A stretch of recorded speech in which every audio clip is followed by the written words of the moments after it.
بسم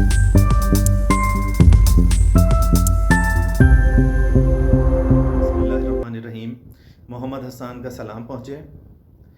ہم نے اپنی زندگی میں رزق کا مطلب صرف پیسے کا ہونا سمجھا ہے، جبکہ پیسہ جو ہے وہ صرف رزق کی ایک قسم ہے۔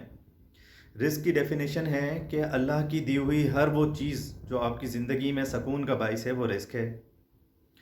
اچھی صحت، ہاتھ پاؤں کی سلامتی کا ہونا رزق ہے۔ اولاد کا ہونا رزق ہے۔ اولاد کا نیک ہونا بھی رزق ہے۔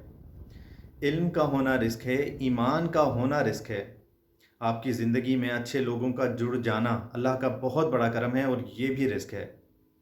اچھے ہم سفر کا ساتھ ہونا بھی رزق ہے۔ یاد رکھیے کہ اللہ کی دی ہوئی ہر وہ آسانی جو آپ کی زندگی میں خوشی اور سکون کا باعث ہے، وہ بہترین رزق ہے۔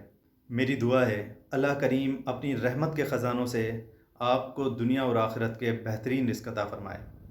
اپنا خیال رکھیے، لوگوں میں آسانیاں بانٹیے۔ جزاک اللہ۔